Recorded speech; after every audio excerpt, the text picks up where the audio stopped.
Today I came out to the Denver Green School because my wife wanted me to take a look at what they're doing with basically their farm to cafeteria program, where they're taking produce straight from the school ground yard into the cafeteria. They've actually taken what was a vacant field, converted it 1 acre to a farm.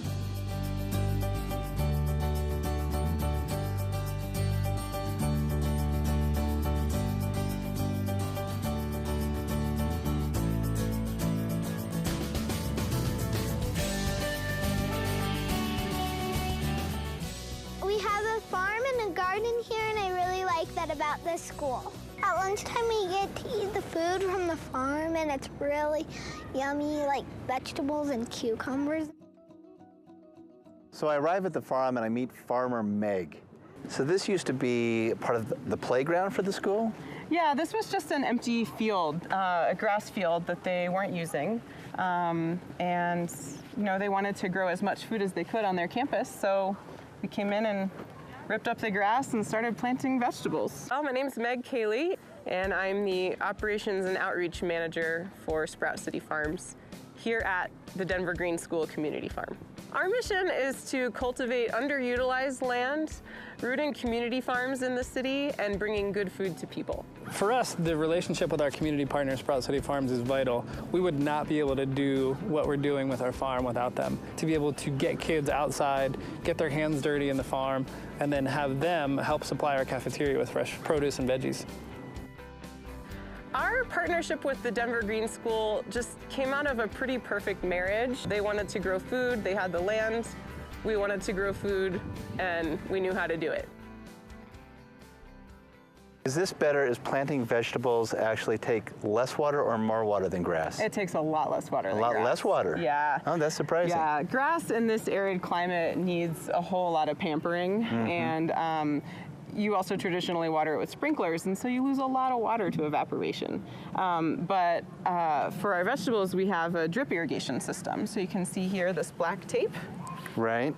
And so what this does is it's perforated every so often, and it just slowly drips water right into the soil where the plant's roots are. When it comes to academics at DGS, it's not something that we put on a shelf or say we're training kids to just be farmers or gardeners and putting academics aside.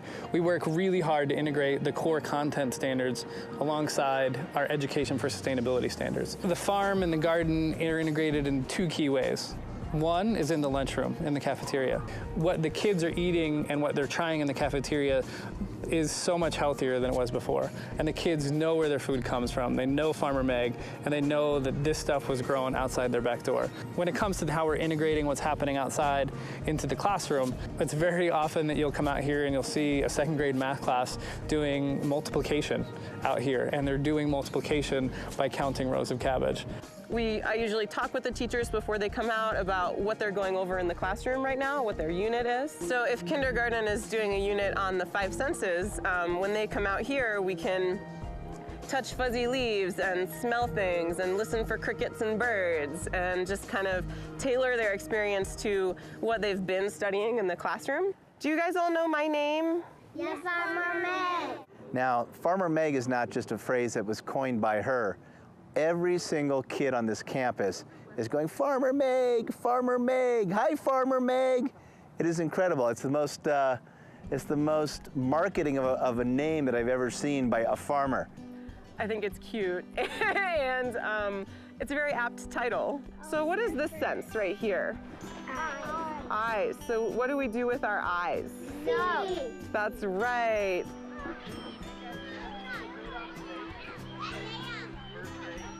And you guys know what this sense is with your fingers? Touch, yeah. I do too. It feels cuddly.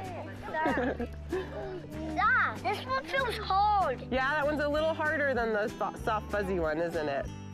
Hey, what are those? Butterflies? Yeah, that's actually a moth, but they look like butterflies. They're just starting to come up, our sugar snap peas. So we said these are potato plants. Do you guys see any potatoes?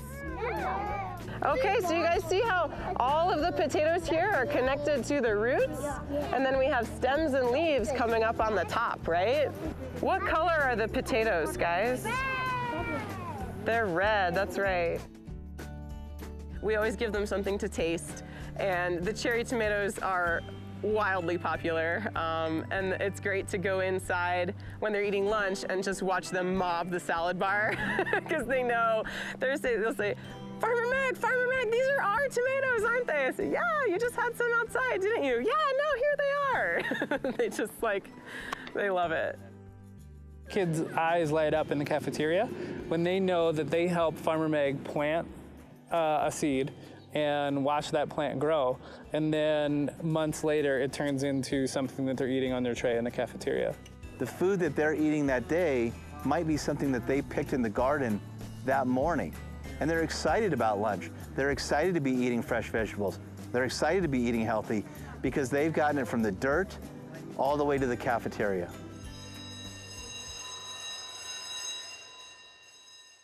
I remember when I was in school, the lunch ladies with those horrible hair nets and the big mole on their cheek. And you know, things have changed. You go in there and they've actually got chefs in there who are dressed in chef uniforms, and they're there to make meals for the kids. Not like your old lunch lady. These are the new lunch lady is now a chef.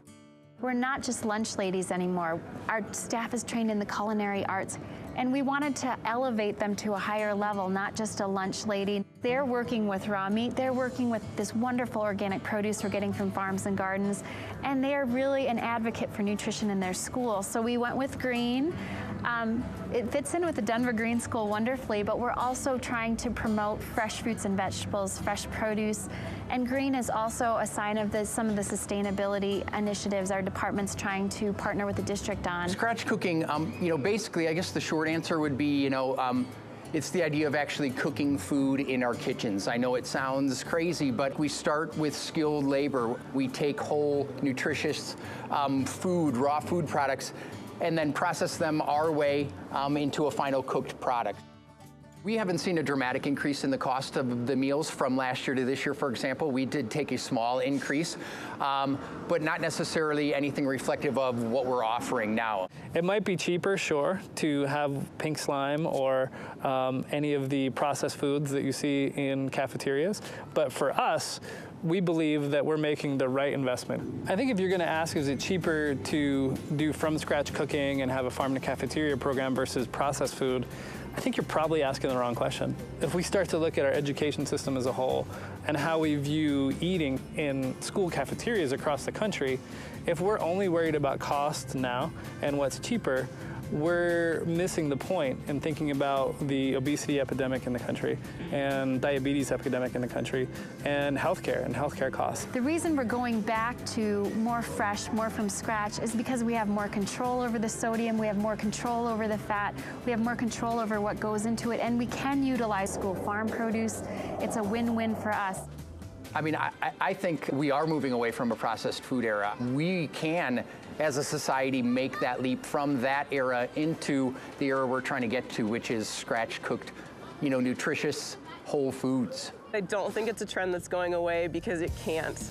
We have to learn how to feed ourselves, and the model of food production that has been going for the last 50 or so years is not going to carry us through. We just want to see this stuff spread like wildfire, so.